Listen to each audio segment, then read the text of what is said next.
Secret Garden by Frances Hodgson Burnett. Chapter 10. Dickon. The sun shone down for nearly a week on the secret garden. The secret garden was what Mary called it when she was thinking of it. She liked the name, and she liked still more the feeling that when its beautiful old walls shut her in, no one knew where she was. It seemed almost like being shut out of the world in some fairy place. The few books she had read and liked had been fairy story books, and she had read of secret gardens in some of the stories. Sometimes people went to sleep in them for 100 years, which she had thought must be rather stupid. She had no intention of going to sleep, and in fact she was becoming wider awake every day which passed at Misselthwaite. She was beginning to like to be out of doors. She no longer hated the wind, but enjoyed it. She could run faster and longer, and she could skip up to 100. The bulbs in the secret garden must have been much astonished. Such nice clear places were made round them that they had all the breathing space they wanted, and really, if Mistress Mary had known it, they began to cheer up under the dark earth and work tremendously. The sun could get at them and warm them, and when the rain came down it could reach them at once, so they began to feel very much alive. Mary was an odd, determined little person, and now she had something interesting to be determined about, she was very much absorbed indeed. She worked and dug and pulled up weeds steadily, only becoming more pleased with her work every hour instead of tiring of it. It seemed to her like a fascinating sort of play. She found many more of the sprouting pale green points than she had ever hoped to find. They seemed to be starting up everywhere, and each day she was sure she found tiny new ones, some so tiny that they barely peeped above the earth. There were so many that she remembered what Martha had said about the snowdrops by the thousands, and about bulbs spreading and making new ones.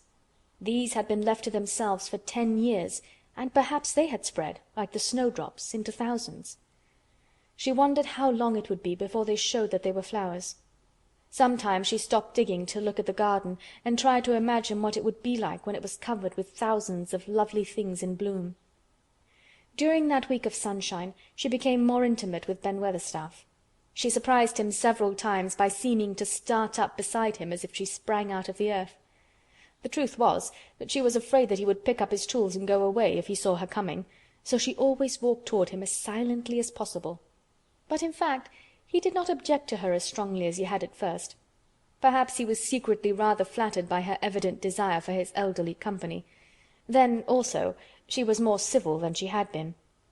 He did not know that when she first saw him she spoke to him as she would have spoken to a native, and had not known that a cross, sturdy old Yorkshire man was not accustomed to salaam his masters and be merely commanded by them to do things. "Thou'rt like the robin," he said to her one morning when he lifted his head and saw her standing by him. "I never knows when I shall see thee, or which side thou'll come from." "He's friends with me now," said Mary. "That's like him," snapped Ben Weatherstaff. "Making up to the women folk just for vanity and flightiness. There's nothing he wouldn't do for the sake of showing off and flirting his tail feathers. He's as full of pride as an egg's full of meat." He very seldom talked much, and sometimes did not even answer Mary's questions except by a grunt, but this morning he said more than usual. He stood up and rested one hobnailed boot on the top of his spade while he looked her over. "How long has tha been here?" he jerked out. "I think it's about a month," she answered. "Tha's beginning to do Misselthwaite credit," he said. "Tha's a bit fatter than tha was, and tha's not quite so yeller.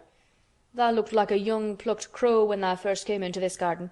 Thinks I to myself, I never set eyes on an uglier, sour-faced young'un." Mary was not vain, and as she had never thought much of her looks, she was not greatly disturbed. "I know I'm fatter," she said. "My stockings are getting tighter. They used to make wrinkles. There's the robin, Ben Weatherstaff." There indeed was the robin, and she thought he looked nicer than ever.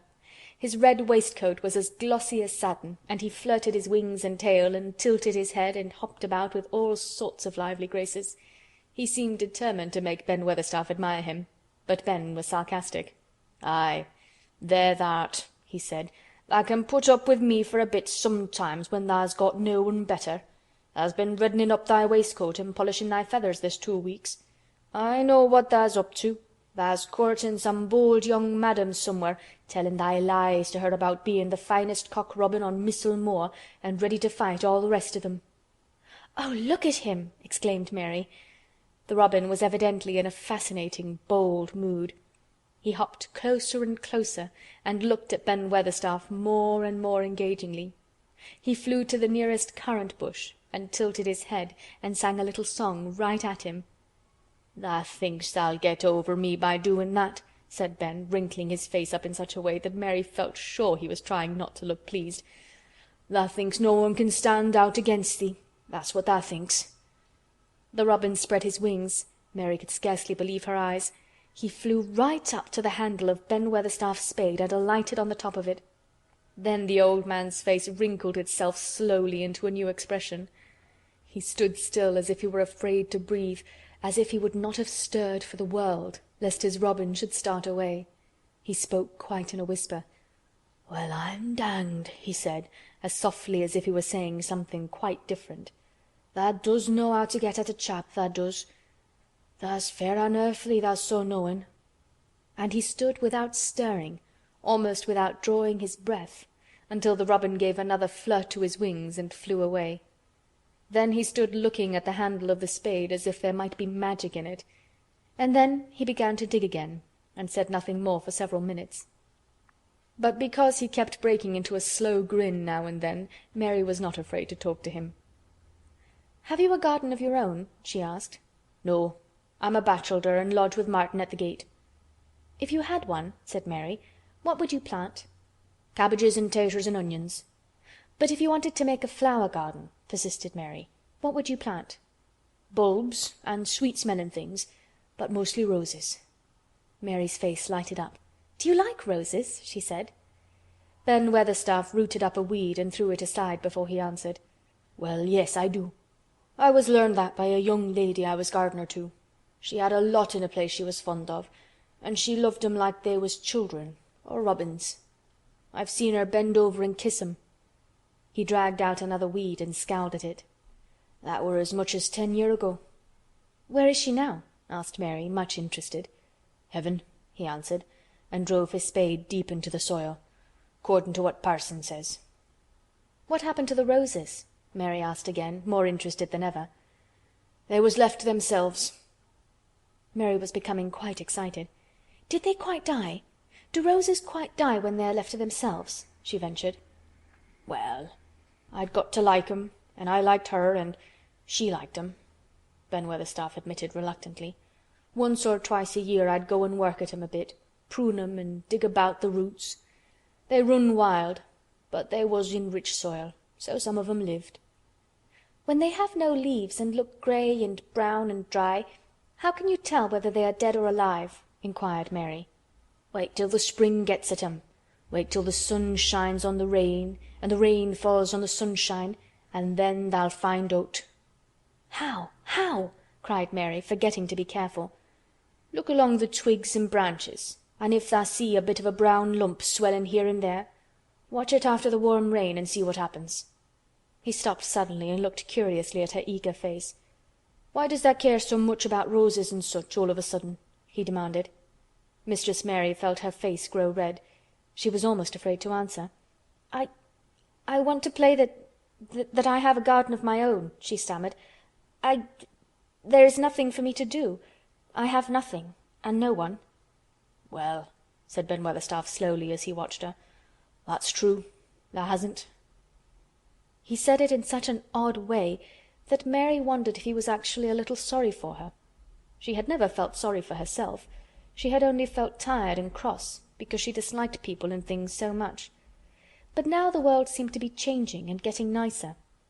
If no one found out about the secret garden, she should enjoy herself always.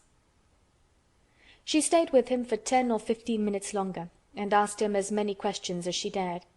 He answered every one of them in his queer grunting way, and did not seem really cross, and did not pick up his spade and leave her. He said something about roses just as she was going away, and it reminded her of the ones he had said he had been fond of. "Do you go and see those other roses now?" she asked. "Not been this year. My rheumatics has made me too stiff in the joints." He said it in his grumbling voice, and then quite suddenly he seemed to get angry with her, though she did not see why he should. "Now look here," he said sharply. "Don't tha ask so many questions. Tha'rt the worst wench for asking questions I've ever come across. Get thee gone and play thee. I've done talking for today."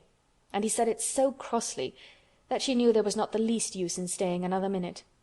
She went skipping slowly down the outside walk, thinking him over and saying to herself that, queer as it was, here was another person whom she liked, in spite of his crossness.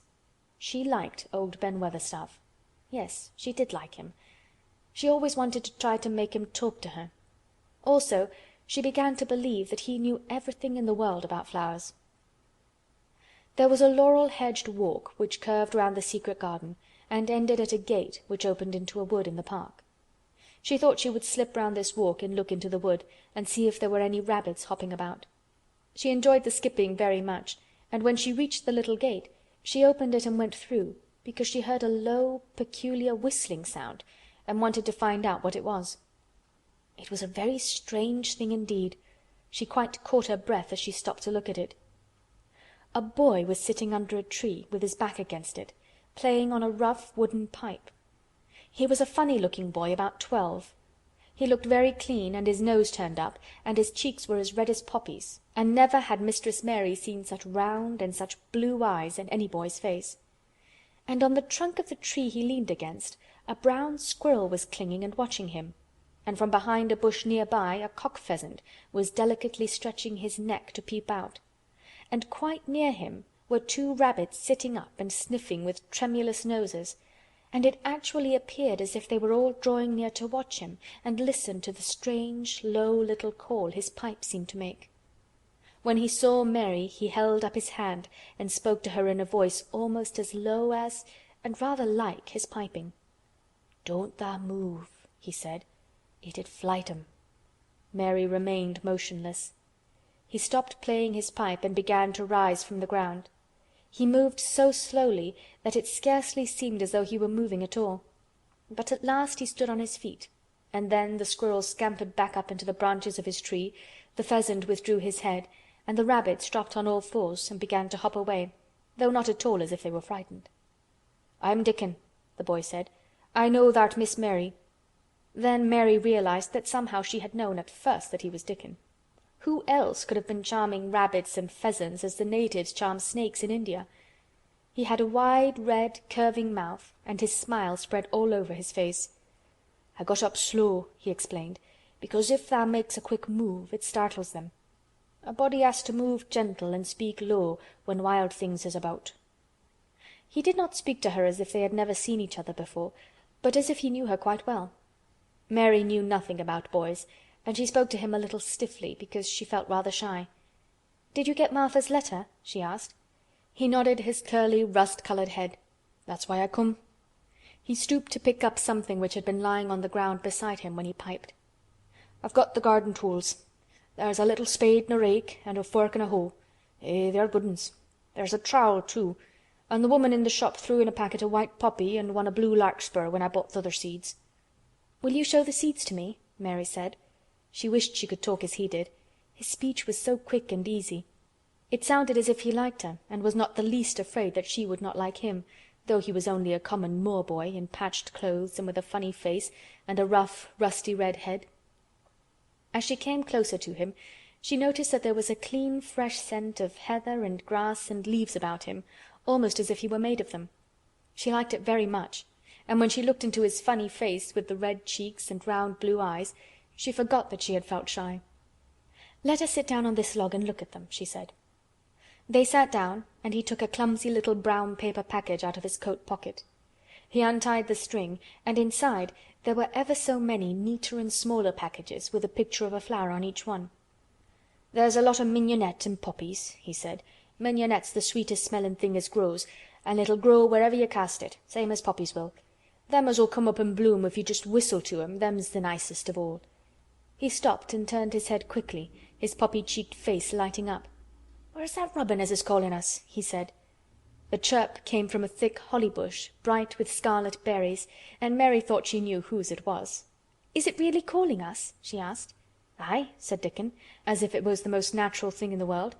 "He's calling someone he's friends with. That's same as saying, 'Here I am, look at me. I wants a bit of a chat.' There he is in the bush. Whose is he?" "He's Ben Weatherstaff's, but I think he knows me a little," answered Mary. "Aye, he knows thee," said Dickon in his low voice again. An' he likes thee. He's took thee on. He'll tell me all about thee in a minute." He moved quite close to the bush with the slow movement Mary had noticed before, and then he made a sound almost like the robin's own twitter. The robin listened a few seconds intently and then answered quite as if he were replying to a question. "Aye, he's a friend o' yours," chuckled Dickon. "Do you think he is?" cried Mary eagerly. She did so want to know. "Do you think he really likes me?" "He wouldn't come near thee if he didn't," answered Dickon. "Birds is rare choosers, and a robin can flout a body worse than a man. See, he's making up to thee now. 'Cannot tha see a chap?' he's saying." And it really seemed as if it must be true. He so sidled and twittered and tilted as he hopped on his bush. "Do you understand everything birds say?" said Mary. Dickon's grin spread until he seemed all wide red curving mouth, and he rubbed his rough head. "I think I do, and they think I do," he said. "I've lived on the moor with 'em so long. I've watched 'em break shell and come out and fledge and learn to fly and begin to sing, till I think I'm one of 'em. Sometimes I think p'raps I'm a bird or a fox or a rabbit or a squirrel or even a beetle, and I don't know it." He laughed and came back to the log and began to talk about the flower seeds again. He told her what they looked like when they were flowers. He told her how to plant them and watch them and feed and water them. "See here," he said suddenly, turning round to look at her. "I'll plant them for thee myself. Where is thy garden?" Mary's thin hands clutched each other as they lay on her lap. She did not know what to say, so for a whole minute she said nothing. She had never thought of this. She felt miserable. And she felt as if she went red and then pale. "Tha's got a bit o' garden, hasn't tha?" Dickon said. It was true that she had turned red and then pale. Dickon saw her do it, and as she still said nothing, he began to be puzzled. "Wouldn't they give thee a bit?" he asked. "Hasn't tha got any yet?" She held her hands tighter and turned her eyes toward him. "I don't know anything about boys," she said slowly. "Could you keep a secret if I told you one? It's a great secret. I don't know what I should do if anyone found it out. I believe I should die." She said the last sentence quite fiercely. Dickon looked more puzzled than ever and even rubbed his hand over his rough head again, but he answered quite good-humoredly. "I'm keeping secrets all the time," he said. "If I couldn't keep secrets from th' other lads, secrets about foxes' cubs and birds' nests and wild things' holes, there'd be naught safe on the moor. Aye, I can keep secrets." Mistress Mary did not mean to put out her hand and clutch his sleeve, but she did it. "I've stolen a garden," she said very fast. "It isn't mine. It isn't anybody's. Nobody wants it. Nobody cares for it. Nobody ever goes into it. Perhaps everything is dead in it already. I don't know." She began to feel hot and as contrary as she had ever felt in her life. "I don't care. I don't care. Nobody has any right to take it from me when I care about it and they don't. They're letting it die all shut in by itself," she ended passionately, and she threw her arms over her face and burst out crying. Poor little Mistress Mary. Dickon's curious blue eyes grew rounder and rounder. "Eh!" he said, drawing his exclamation out slowly, and the way he did it meant both wonder and sympathy. "I've nothing to do," said Mary. "Nothing belongs to me. I found it myself and I got into it myself. I was only just like the robin, and they wouldn't take it from the robin." "Where is it?" asked Dickon in a dropped voice. Mistress Mary got up from the log at once.